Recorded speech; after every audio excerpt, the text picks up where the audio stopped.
자, 제가 이번에 가지고 온 종목은 네이버와 카카오를 가지고 왔습니다. 일단 이 두 종목뿐만 아니라 시장 전체가 좀 눌리는 모습이 보여지고 있는데, 이전 영상에서 말씀드렸던 금리 관련된 내용 때문에 이렇게 반응을 하고 있는 거거든요. 자, 그러면 현재 위치에선 어떠한 모습이 보여지고 있고, 우리가 향후에 봐야 되는 건 뭐가 있는지 하나씩 살펴보도록 할 테니까 들어보시고 도움 된다면 구독과 좋아요, 알림 설정 한 번씩 눌러주시면 감사드리겠습니다. 자, 일단 가장 먼저 네이버와 카카오. 제가 항상 드렸던 말씀 뭐죠? 이 두 종목은 기술주이면서 성장주이기 때문에 무조건 높은 평가를 받기 위해선 시장의 유동성이 필요하고, 그건 미국의 금리가 결정을 한다. 근데 최근에 꾸준하게 나왔던 소식이 3월 달에 금리를 인하할 가능성이 굉장히 높다라는 부분이었잖아요. 그런데 정확하게 어제 이 금리의 가능성, 여기에 영향을 미칠 수 있는 지표가 발표가 되었습니다. 어떠한 내용이냐? 결국 금리를 올리고 떨구는 건 물가를 잡기 위함이거든요. 근데 물가의 한 축으로 이제 보여지고 있는 소비자 물가 지수 딱 발표됐는데, 어떤 내용이 나오게 되었냐면요. 원래 예상치는 전월 대비 0.2, 전년 동월 대비 3.3이었나 그랬을 거예요. 근데 전월 대비 0.3, 전년 동월 대비 3.4가 올라오면서 야, 이거 물가 안 잡히고 있는데, 시장에 굉장히 큰 걱정을 보여주게 되었고, 이게 금리 인하에 안 좋은 영향을 미치는 것이 아니냐라는 이야기가 들려오게 되었다 보니까, 이게 오늘 한국 증시의 하락에도 큰 영향을 미치고 있다라고 생각을 하시면 됩니다. 자, 이런 상황 속에서 오늘 밤에 이제 생산자 물가 지수, 이것도 발표되거든요. 소비자 물가 지수의 선행 지표의 느낌이라고 보시면 되는데, 근데 만약에 여기에서도 안 좋은 내용이 나오게 된다면, 그러면 한동안 이건 치명적으로 시장이 조금 느려지는데 일조를 할 것이다 정도로 여러분들이 참고를 하셔야 될 것 같습니다. 그러니까 현재 위치에서 갑자기 속도가 팍 하고 줄어들 수도 있다라는 것이죠. 그런데 이렇게 어느 정도의 악재의 모습이 보여지고 있는데, 근데 또 기대할 부분이 없는 건 또 아닙니다. 요거 보면서 제가 굉장히 놀랐고, 솔직하게 저도 지금 이게 왜 이렇게 나왔는지 모르겠거든요. 이게 어떤 내용이냐? 시카고 상품거래소 페드워치 연방기금 금리 선물 시장에서 3월달 금리 인하의 확률, 어제가 65였거든요. 근데 지금 몇 프로까지 나오게 되었냐면, 악재 나왔으니까 빠졌을 것 같잖아요. 75 조금 안 되게 나왔습니다. 그러니까 이 지표를 보고 정상적이라면은 금리 인하가 좀 미뤄질 수도 있겠구나라고 생각하는 게 맞는데, 오히려 이걸 보고도 인하할 가능성이 높아졌다라고 판단을 하는 사람들이 많아졌다라는 거예요.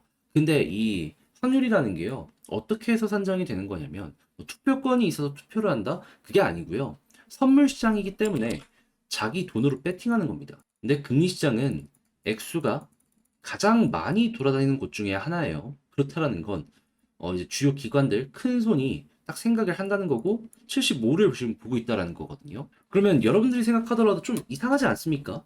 그랬을 때 이제 예상해 볼 수 있는 거. 우리가 모르는 어떠한 내용을 기관, 큰 손들은 미리 알고 배팅을 하고 있다. CPI 별로 신경을 안 쓰는 것 같다. 자, 일단 이거 하나 볼 수 있을 것 같고요. 두 번째 같은 경우에는 생산자 물가지수가 이제 발표되니까 진짜는 이거라고 생각을 하고 이것까지 기다리는 게 아닌가? 근데 그게 아니면 말이 안 됩니다. 그래서 지금 당장 좀 생각할 수 있는 부분은 이런 내용인 것 같은데, 그러면 이제 유지가 이게 되거나 아니면 확률이 더욱더 높아지면 어떻게 해야 되느냐 궁금해 하시는 분들이 있을 겁니다. 지금 그 한국 증시 좀 많이 빠졌잖아요. 이 수치가 높아지잖아요. 그러면 바로 반등합니다. 왜? 금리 인하가 눈앞까지 다가왔다는 거니까. 그것 때문에 최근에 엄청난 급등이 만들어지게 되었었잖아요. 계속 그게 유지가 된다라고 생각을 하시면 되는 거예요. 결국에 시장의 추세는 금리의 확률이 결정을 하는 거니까요. 근데 이제 이렇게만 보면은 좀 헷갈릴 수도 있다라고 생각을 할 수 있기에, 이런 부분에 영향을 미칠 수 있는 예시가 좀 뭐가 있을까 곰곰이 생각을 해보면은 지금 떠오르는 게 전 두 가지 정도 있거든요. 그게 뭐냐 하면, 물가에 영향을 가장 크게 미치는 게, 그리고 에너지?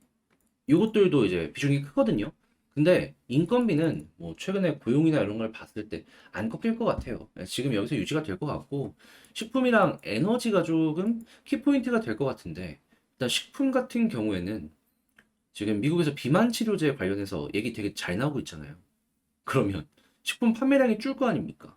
그래서 그런지는 모르겠는데 작년 3분기 실적 발표를 하던 월마트의 CEO가 이 다음부터는 식품 가격의 안정이 좀 보여줄 것이다라고 이야기했던 거 있었고, 그리고 에너지 같은 경우에는 미국의 셰일 업체들이 생산량을 2배 늘렸습니다. 그러면 야 이거 공급이 갑자기 확 늘어나면 수요가 일정하다라고 했을 때 가격 안정도 보여줄 수 있겠죠. 그래서 이 두 가지 때문에 지금 기관이 배팅을 하는 것이 아닌가. 제 개인적인 생각, 좀 추측으로는 요거 같아요. 요거. 그래서 일단 이러한 것들을 보면서 이런 뉴스가 나오게 되면 아 얘가 이런 얘기를 했었지라는 것도 한 번 정도는 참고를 해보시면 될 것 같고, 아무튼 그런 상황 속에서 결국 가장 중요한 건 이 내용이고요. 그리고 설령 3월 달에 금리 인하를 안 한다라고 하더라도 어떻게 된다? 5월 혹은 6월이면 무조건 시작을 할 수밖에 없을 것이다. 그러면 한 2달 정도 늦어진다? 쉬었다가 2달 뒤에 이렇게 올라가는 거 보시면 되는 거예요. 그래서 좀 넉넉하게 보시는 분이 현재 위치에선 승자가 된다라고 이제 정리를 할 수 있겠네요. 그럼 현재 위치에서 네이버와 카카오의 수급을 하나씩 살펴보도록 하자면, 자, 일단 오늘 카카오 그동안 계속 샀던 외국인이 좀 팔았습니다만 기관은 샀어요. 이들은 제가 말씀드린 그 2달, 3달 그걸 지금 미리 먼저 배팅하는 것 같고, 네이버 같은 경우에도 얘는 외국인이 또 좋네요. 자, 그래가지고 이렇게 돈 계속 들어오게 되면 얘네들이 바보가 아니잖아요. 상승을 어거지로라도 만들어줄 가능성이 높다 보니까 이렇게 꾸준하게 양 매수가 이어지게 된다면 현재는 편안하게 여러분들 보셔도 될 것 같습니다. 그러니까 시기가 조금 늘어나냐 빠르냐 요 차이니까 요거 감안하시고요. 자, 그런 상황에서 이제 올라가면 어디까지 갈 것이냐라는 걸 고민을 해야 되는데 심플해요. 땅고 볼 필요 없고 금리 인하에 대한 이슈 때문에 올라가는 거잖아요. 그러면 금리 인하의 끝이 보여지게 된다라고 하면은 거기에서 어느 정도 조정 생각하고 대응하시면 됩니다. 대표적인 예시 계속 보여드리고 있는데 2017년, 18년 요 사이에 이렇게 올라갔을 때 있잖아요. 왜 빠졌냐면 금리 인상한다고 해서. 그리고 여기에서도 2020년도에 쭉 올라가고 나서 왜 빠졌냐? 금리 인상한다고 해서. 그러면 지금은 인하의 끝이다라고 하는 부분 때문에 인상했을 때만큼의 악재가 보여지진 않을 겁니다. 그래도 이전보다 높은 자리에서 이렇게 횡보하는 식으로 갈 가능성이 높기 때문에 이 정도의 조정은 감안하셔야 됩니다. 자, 이렇게 해가지고 끌고 가게 된다면은 현재 위치에서 인하 시작했다, 올라가기 시작하고 인하의 끝이 보인다 라고 하면은 거기에서 어느 정도의 매도를 고려를 하시면서 대응하시면 되겠습니다. 그랬을 때 개미들이 많이 물려있는 자리는 어디다? 여기 12만. 예, 그 아래까지 한번 올라가기 시작하면은 수월하게 뚫을 것 같네요. 자, 이렇게 해서 카카오와 네이버 정리를 맞춰봤는데 일단 총정리 한번 하면서 오늘 영상까지 끝내도록 하자면요. 자, 1번 뭐 여러 가지 내용이 있지만 결국에 다른 거 볼 필요 없다. 시카고 상품거래소 페드워치 3월 금리 인하의 확률이 어떻게 되는지 요것만 보도록 하자. 자, 오늘 날짜 1월 12일 한국 시간입니다. 이때 기준으로 몇 프로였다? 74.3? 75 조금 안 돼요. 네, 아무튼 이렇게 보시면 되고 이보다 높아지면 호재인 겁니다. 자, 그리고 두 번째 같은 경우에 수급적으로는 아주 좋다. 그리고 세 번째 같은 경우에는 지금 이제 금리 인하가 시작이 되면 올라갈 가능성이 높으니까 고점을 잡게 된다면 이게 끝이 보인다라고 했을 때 그때 어느 정도의 조정을 생각을 하고 여기에서 마무리를 짓도록 하자. 자, 이렇게 설명드리며 네카오 이렇게 마쳐보도록 하고요. 여러분들께 제 영상이 도움이 되었다라고 생각을 하신다면 구독과 좋아요, 알림 설정 한 번씩 부탁드리고 저는 다음에 더 좋은 영상으로 다시 한번 인사드리겠다라고 말씀드리며 이상 주식 정리해드리는 주정남이었습니다. 여러분들 모두 주말 잘 보내세요. 잠깐 멤버십 수익률 한 번만 말씀드리고 시작하도록 하겠습니다. 자, 여기 보시면 영상에서 만들어진 이 멤버십 수익률 모든 분들께서 확인하실 수 있게 제가 기록하고 있는 내역들이 있거든요. 자, 그랬을 때 너무 예전 거 다 보는 건 좀 그러니까 최근 것만 인상적인 거 하나 이렇게 소개하고 시작하도록 하면은 자, 정확하게 12월 8일 스튜디오 미르 24,650원에 제가 당시 정리했을 때만 하더라도 32,500원 31%였는데 현재 이게 어떤 모습이 보여지게 되었냐면 자 35,000원 언저리까지 올라가는 모습이 이렇게 보여지게 되었습니다. 12월 8일에 여러분들께 소개를 해드렸다라는 걸 생각을 한다면, 야, 이거 잘 봤네? 라고 볼 수가 있겠죠. 그리고 굳이 이게 아니더라도 다른 것들을 보시면요.